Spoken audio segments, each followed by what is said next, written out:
get back to the news. On Friday, Burgess Owens, a pro-Trump Republican congressman from Utah, addressed the House of Representatives. He made a speech defending a motion to recite the Pledge of Allegiance during all House Judiciary Committee meeting. He did this after recently voting to overturn the presidential election. You guys, his speech was very sad. He talked about things like athletes needing to stand for the flag and like how black people used to be patriots, but we lost that. And then, when he was done talking, Congressman Hakeem Jeffries destroyed him worse than a Mortal Kombat fatality. Yes, indeed. It was beautiful. It was almost like going to church. Say that. And the best thing is, his whole sermon was caught on video. And that video made the church say amen. Amen. It made the church say hallelujah. Hallelujah. This man, Hakeem Jeffries, said this.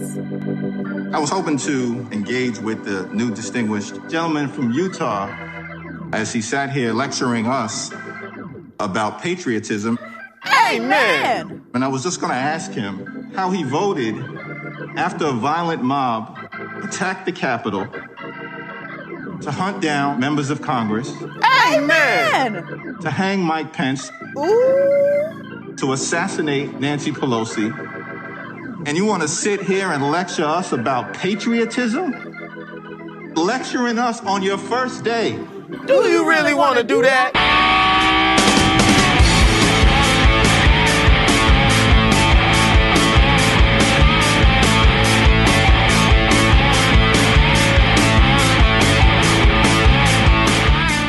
Just so you know, I've risen to a plane far beyond podcasting. I might be on to the final level of stardom, to paraphrase here. I have been, I had a tweet liked by a friend of the program, Ice-T, at final level. So therefore, I have arrived, and I'm about to leave all of you behind.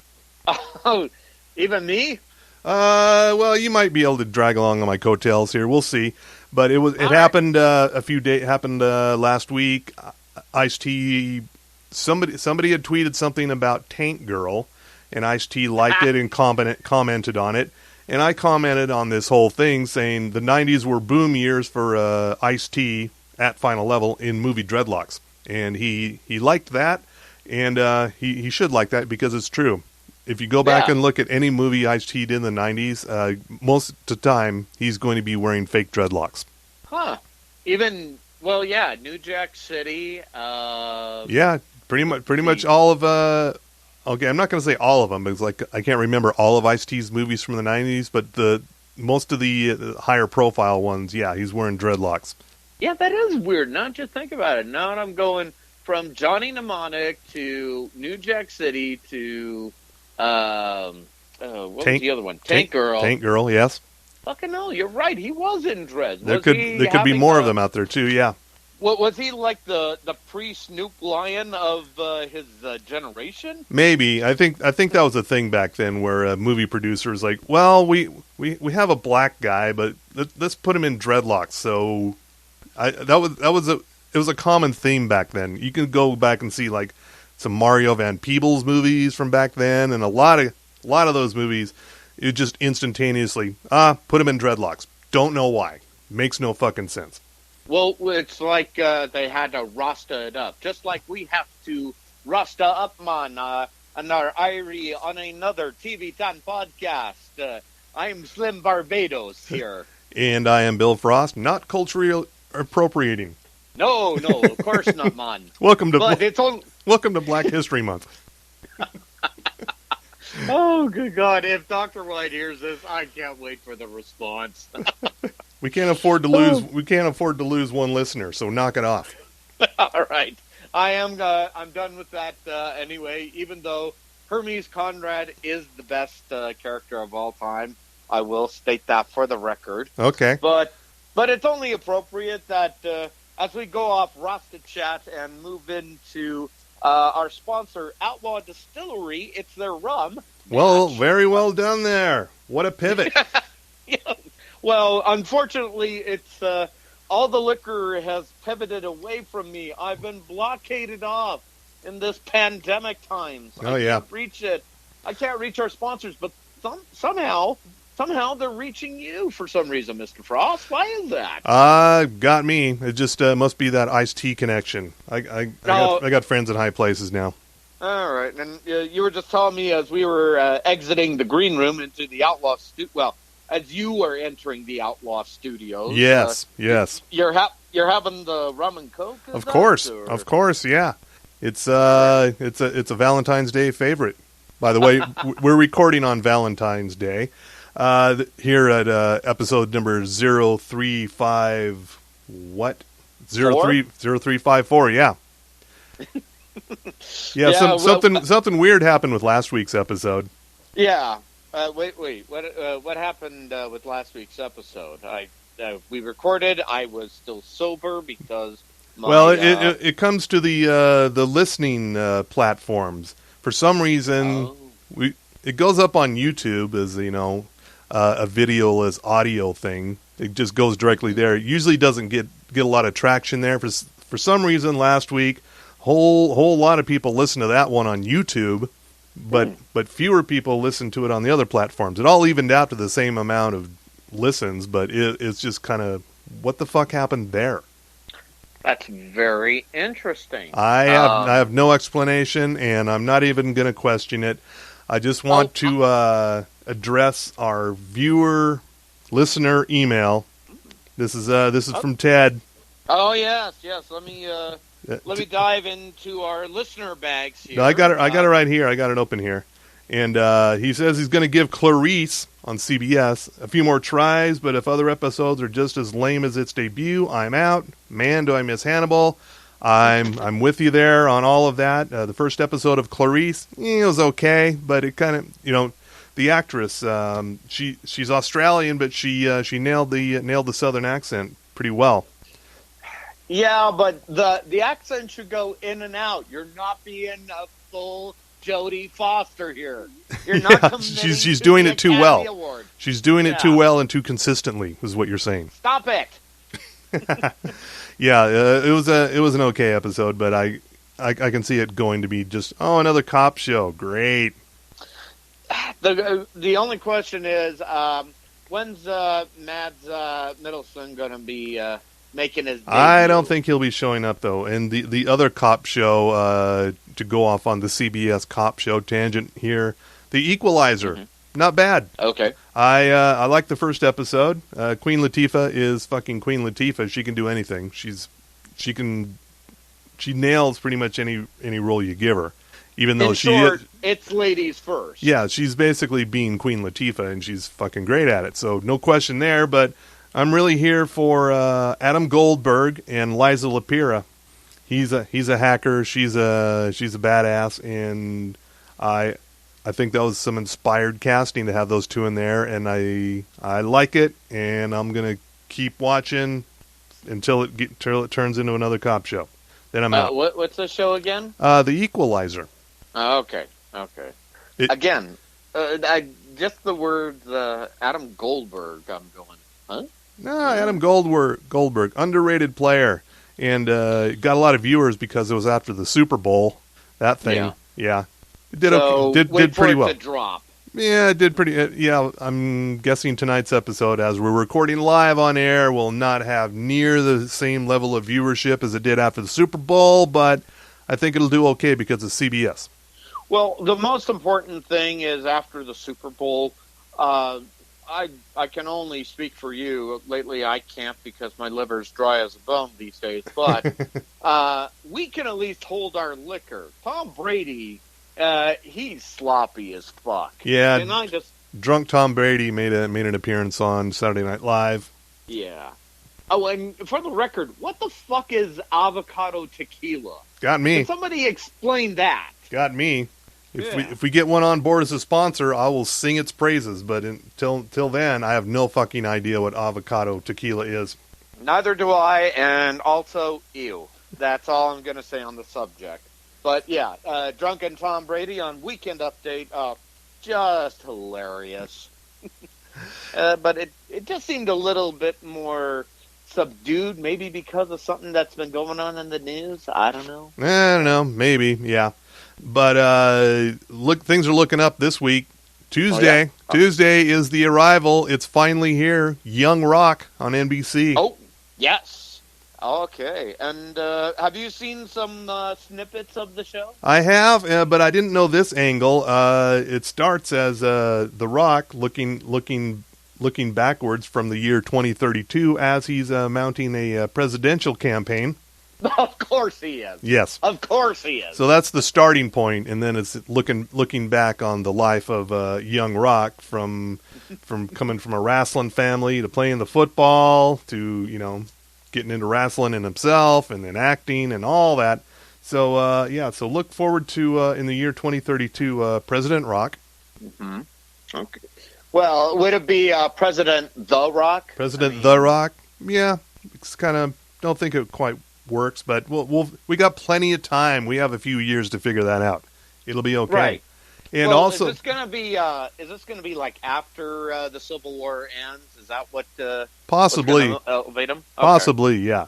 So this is a half-hour non-laugh track sitcom premiering on Tuesday on NBC.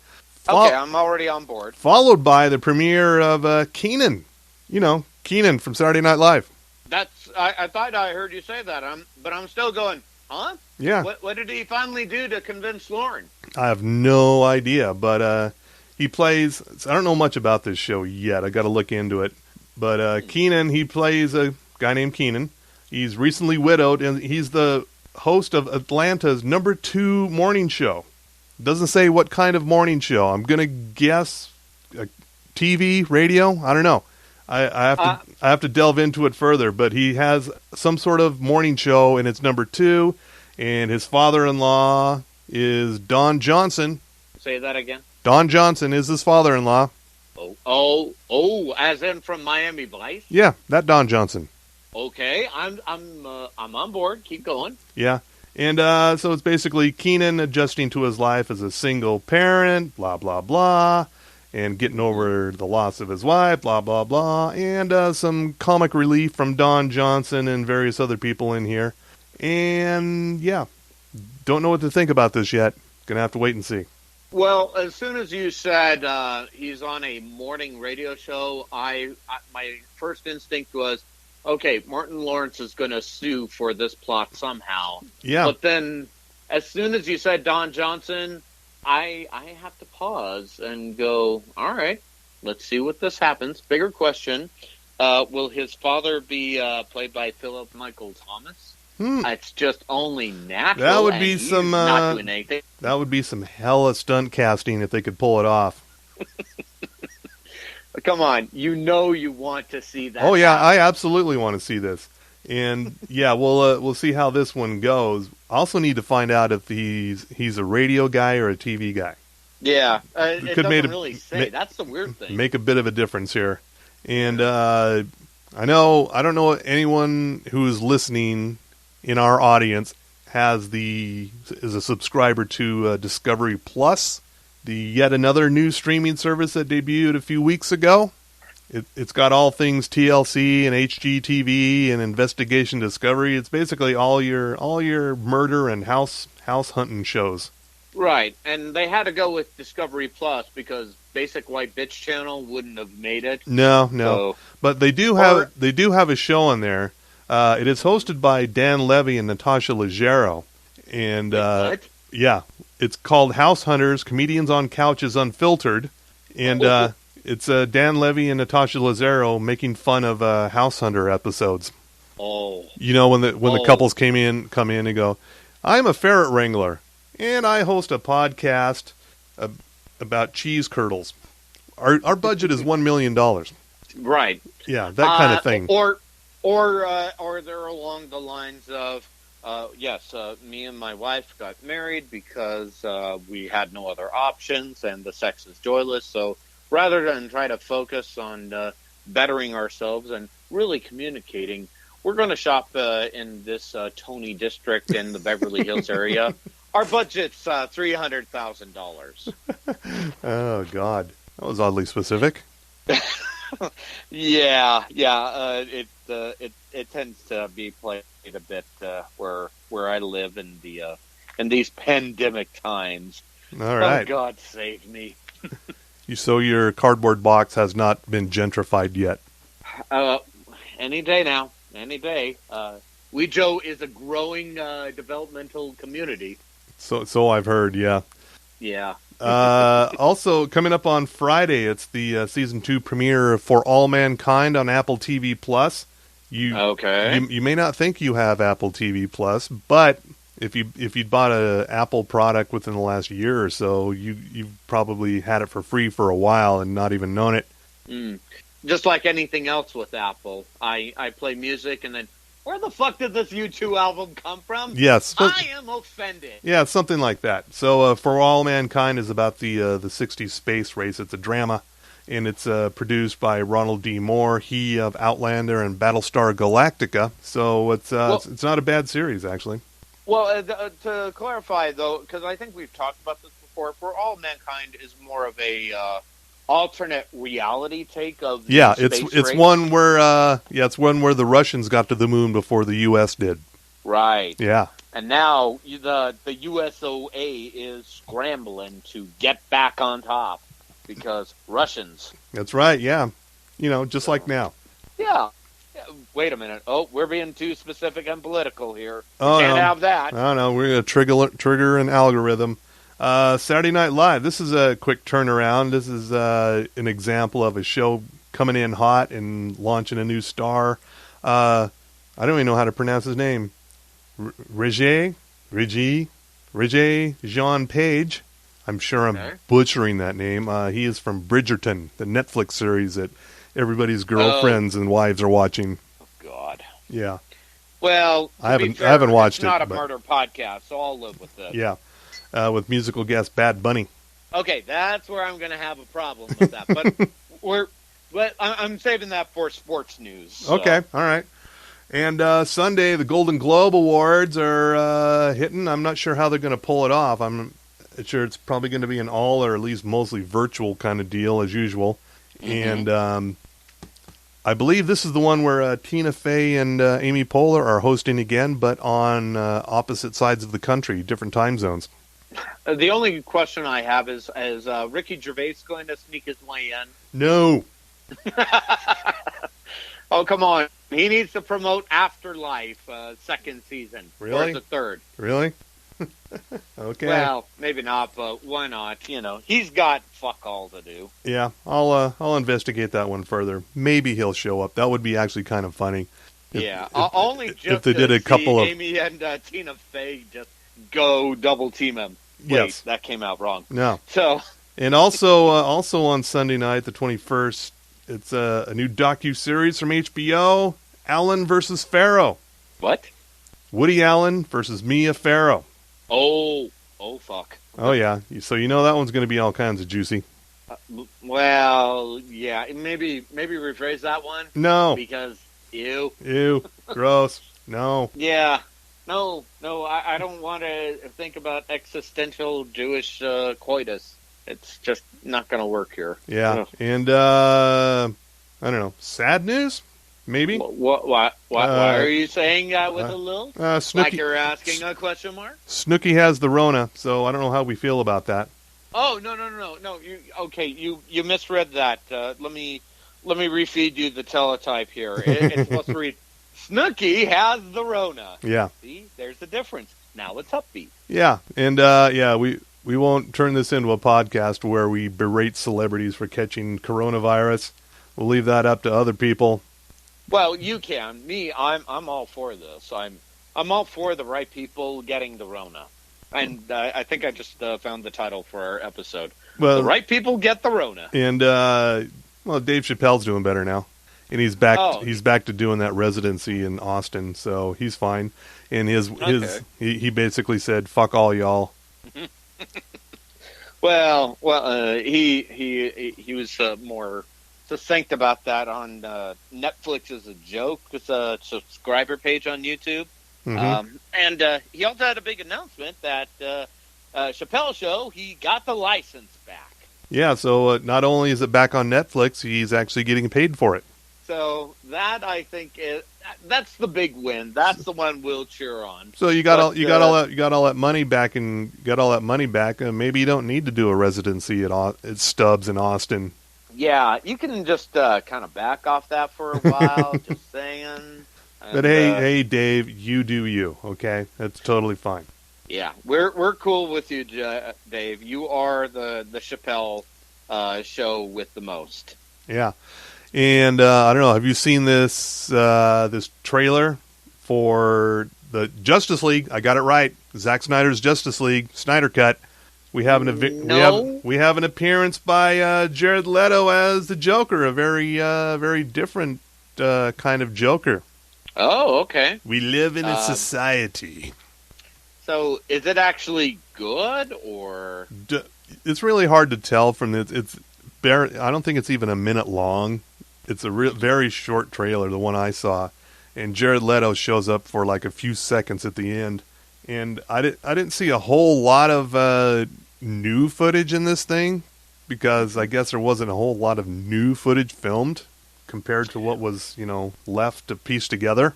Well, I think it's all about marketing, and I've got the great marketing slogan for this: Zack Snyder's Justice League, now 100% Joss Whedon free. True. Yes. Have you been seeing all the? Yes, I have. The former stars of Buffy and Angel. Led by Charisma Carpenter. Yeah. And everyone, no one's denying anything. In fact, all of her, most of her former co-stars are coming out. Yep. Well, most of them. Here's where it got real interesting. And of course, I was reading the Daily Mail. Excuse me. The Daily Mail. Oh, the news. British style. Yeah, the Brit news, the Limey news. Apparently, David Boreanaz, he, sorry, had to pronounce that right. Oh, he weighed in on this? If by weighed in on it, you mean he shut down his Instagram completely? Oh, yeah. Well. And I guess also what's a bit more telling, although I'm not sure, Allison Hannigan, who used to play Willow. Yes. She has not responded at all from her social media page. Not shut down, right? If I remember correctly, but has not. That's either. pretty interesting about David Boreanaz, though. Wow. Okay, I didn't know that. Yeah. So, but then again, keep in mind it is the Daily Mail, so take that for what it's worth. And where are we at? What are we doing? I know what we should do. Oh, is it that time to hit the music? I think it's exactly that time. Then hit the music, sir. And sports with Tommy Milagro. Go team! From the Sports Desk of the TV Town Podcast, we deliver to you the sport of professional wrestling. And, oh my God, so many things to talk about here. But the quick things I will bring up as I write for SlamWrestling.net, thanks to my writing skills, courtesy of my MBA. Drink. Oh, good Lord, you're going to be done by the time everything's done, kids. I have got a new column up, Squared Circle Cinema and Shots, and we're going to feature wrestlers who have become actors in their own right, going from the squared circle to the silver screen to become movie stars, or just, acting. Depends on your point of view. So this debut column featured the family films of The Rock, which you can see on Disney+. So that would be a good primer for when Young Rock comes up February 16th. Kind of get an idea of what The Rock is like when he's family-friendly and not Fast and Furious. So, yes, and don't worry. Even though he's had a lot of success, just remember, there's quite a bit of doom involved. Don't worry. We'll get to that episode pretty soon. Yeah, I see here the two movies featured. The Game Plan, which I'd completely forgotten about. What was he? He was a football player? Yep. What's the one where he was a hockey player? That would be the Tooth Fairy. Yeah, okay. I was going to review that, but, I kind of had a busy schedule last week, so... And moving forward, I'm going to make this more of a double feature column. Right, okay. So, all right. Yeah, that just makes sense. And then, of course, there's Race to Witch Mountain, because it not only features The Rock as a world-weary cab driver in Las Vegas, because what other kind is there? That makes total sense, sure. Well, what makes better sense is that it also stars Carla Gugino. Yes. And interesting fact, this is the first of 3 flicks they've done together. The second being Faster and San Andreas. And if nothing else, San Andreas, oh my God. Yeah. Ugh. And I put in the column that that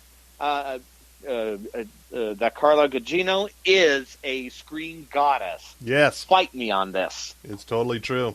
Yep.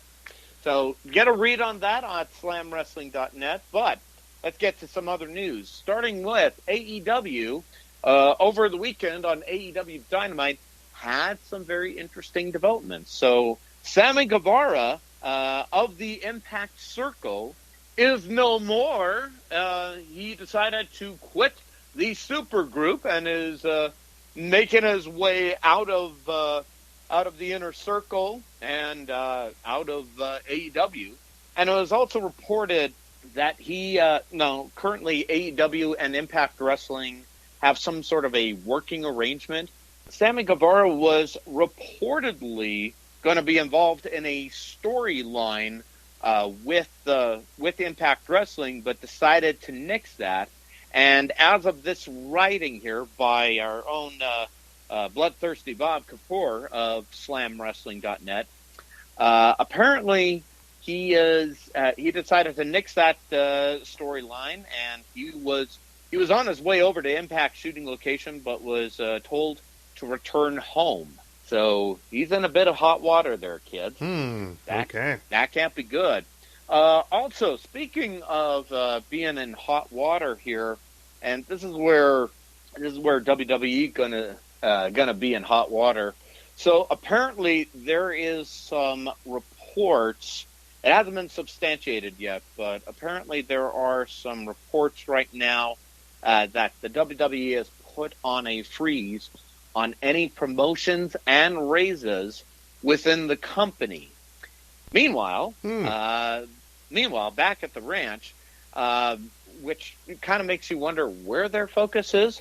Bad Bunny, who was part of the Royal Rumble, and he was, and also, okay. Yeah, I didn't know that. I think you may have been overindulging a bit, but when Goots and I reported on it, we just both went, the fuck? And also, word is that some of the superstars backstage in WWE are not pleased with the training and push singers like Bad Bunny and, yes, that's right, Bow Wow are getting. So Bow Wow's wanting to be involved in wrestling, specifically just in time for WrestleMania. Of course. Which is going to be at Tampa Bay, by the way, so they're pushing that shit.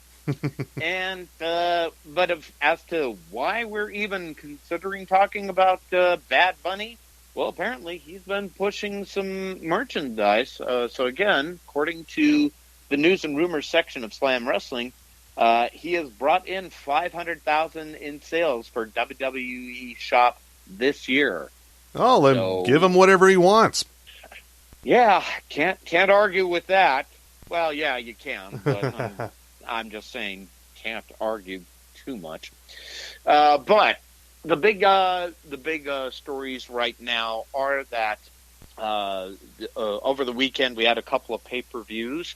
So Impact Wrestling had their No Surrender pay-per-view, which you could catch still on their Impact Plus platform, even though apparently they had some technical glitches at the start. There's also their Fight TV. So if you want to watch the replay, there's money involved. They're not a sponsor. Blah, blah, blah. Drink up, bitches. Yeah. Sorry. Just had to skip that.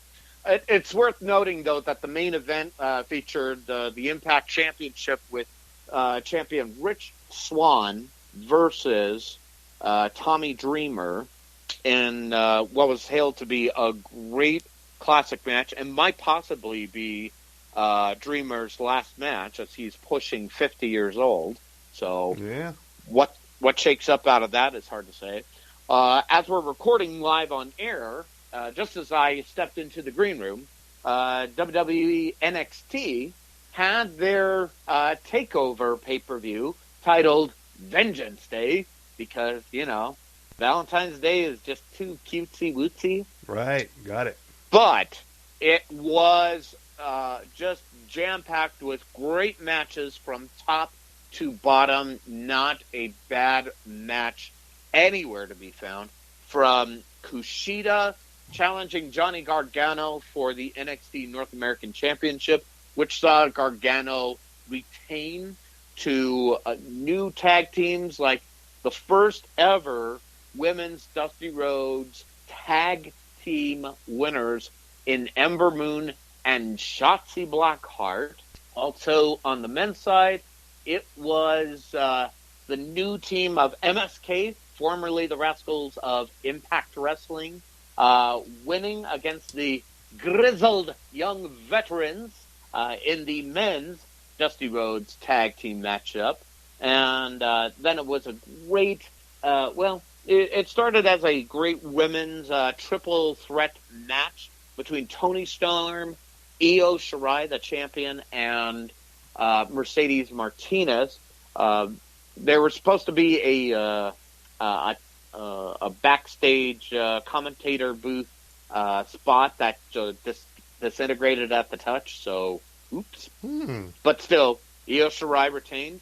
And then finally, the main event, Pete Dunne, the Bruiserweight, against Finn Balor for the NXT Championship. That one is probably the match of the year candidate, which saw Balor win in a very, very physical matchup. And I would recommend anybody who wants to see Vengeance Day on the still available for a limited time WWE Network platform, go ahead and subscribe if you want to plunk down for just $9.99, and Not a sponsor. go ahead. Yeah, that thing. So go ahead and waste your money. I don't care. But let's see.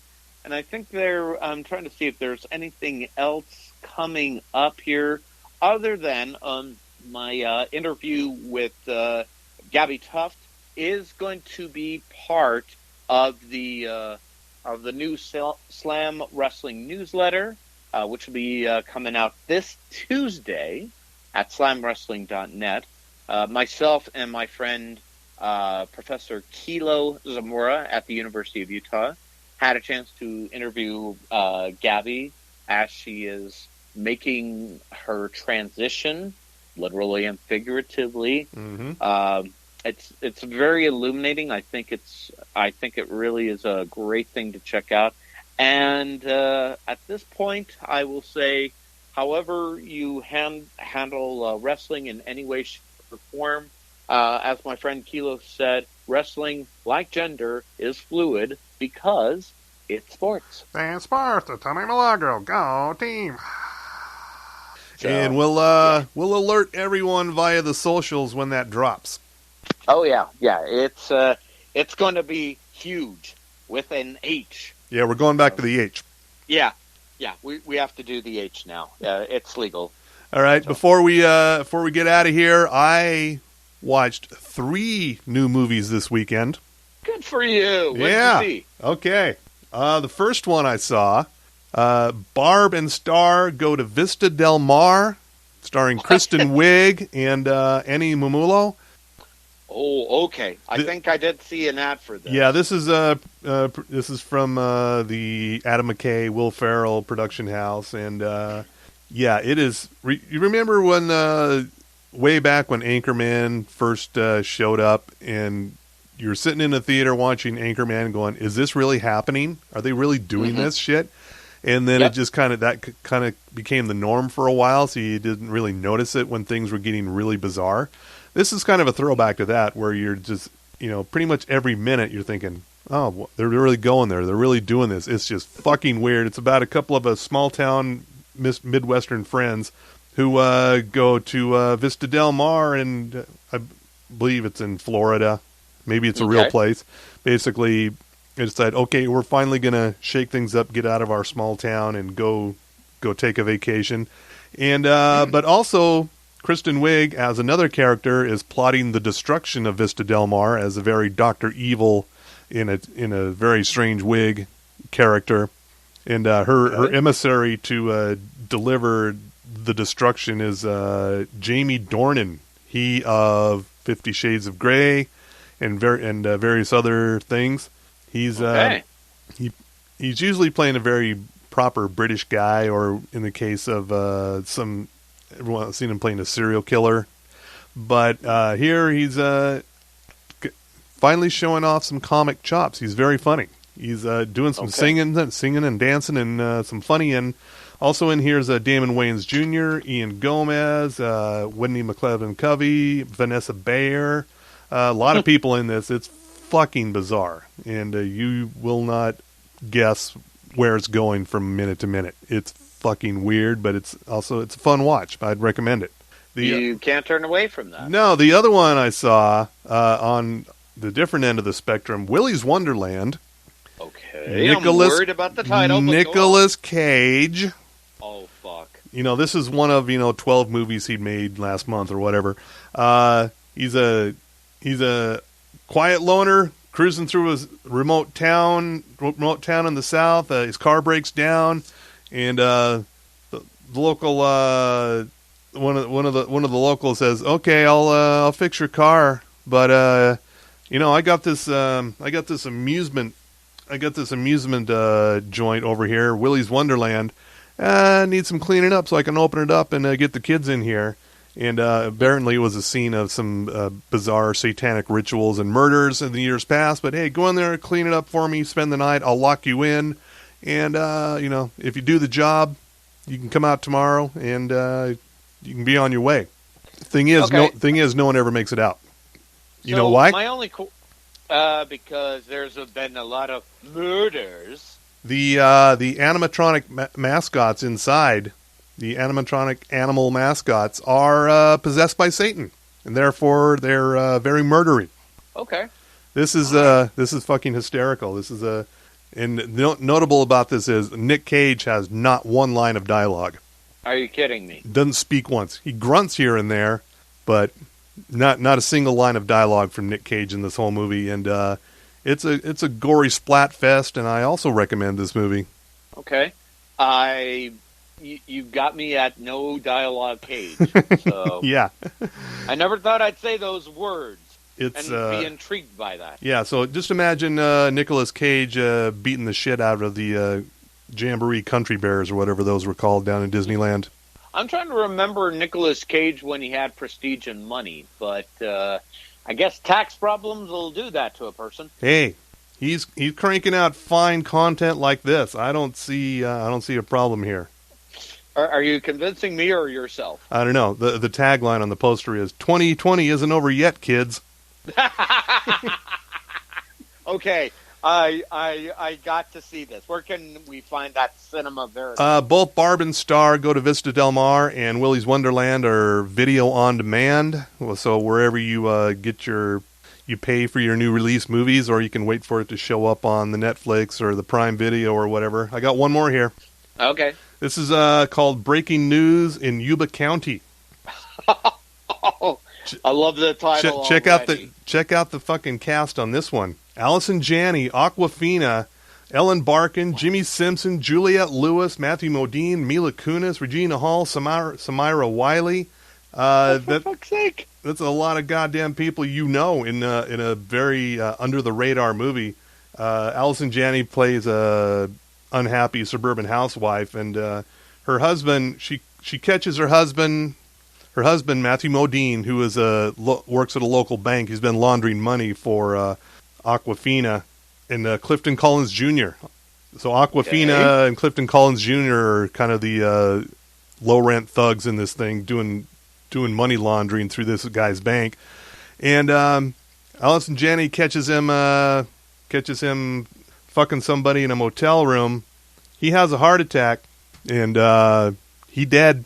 So she sees all the attention that local missing person stories get. So she just kind of disposes of the body and pretends like he's missing to get all of the local media attention, especially from Juliette Lewis, who plays a local TV news celebrity. This is all pretty dark. It's pretty dark, pretty violent, and it's not a great movie, but to see all of these people in such a weird, low-rent movie is actually kind of cool. Okay, as I'm hearing this, I'm just hearing Punk from X96 reviewing this, and we got Allison Janney. She's the news reporter, and then we've also. Yeah. I think he needs to review this somehow. Yeah, I think he could. This is right up his alley. Aquafina is fucking hysterical in this, as she always is. Yes. And partnered with Clifton Collins Jr., they're just great together. So this is this is kind of a mid-level recommendation for that. Breaking news in Yuma County. That's also a video on demand. And that's all we got for this week. You got anything to add besides, I'm sure you don't have anything to plug, right? Besides your upcoming major story at slamwrestling.net, right? Exactly. I will say the only things I've been doing of late, I've been rewatching a few TV shows, but I'm also going to heartily recommend, even though I don't need to recommend that hard, WandaVision. Oh, yeah. Because the fuck is going on, and hey, Halloween hijinks. Shit's coming unraveled here, yeah.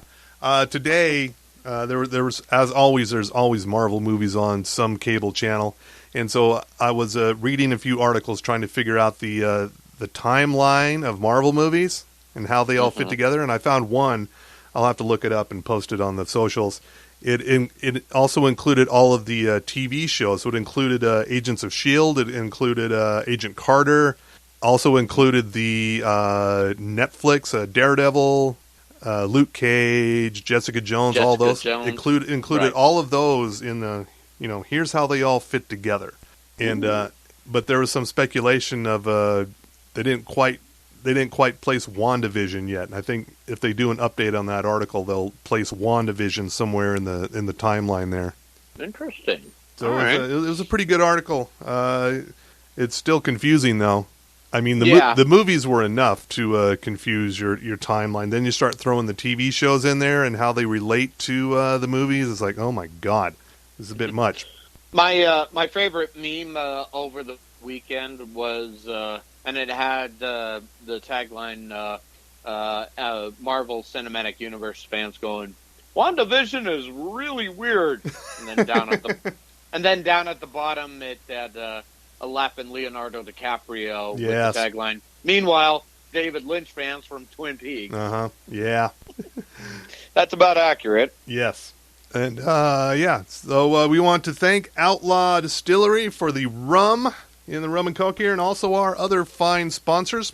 Why, that would be our good friends at Sugar House Distillery, and let's not forget our good friend Steve Conklin with Ogden's Own Distillery, the fine purveyors of the Five Wives Vodka, the Madame Patarini Gin, the Porter's Fire, and the Porter's Rye Whiskey. Oh, and don't forget the Porter's Peanut Butter Whiskey. And, of course, you want to go down to the underground as well if you want something that's, a little bit classier than a Jaeger, but definitely a few steps above an avocado tequila. And, of course, we got to thank our other fine brewer in Bohemian Brewery, who provides Mr. Frost's studio with pallets and pallets of their finest beer. Yummy. But, of course, let's see, we should also mention that our good friend Ivy at Boostique in downtown Salt Lake has all sorts of accoutrements if you do feel like you need to get fancy as fuck with your mixed beverage. But no matter which distillery or which brewery or which boutique you definitely want to shop at, please wear a mask. Do we ask much? Well, No. yes, but not in this case. No. All right. Good night, America. And jiggle that handle, everyone. It's time to flush. There's only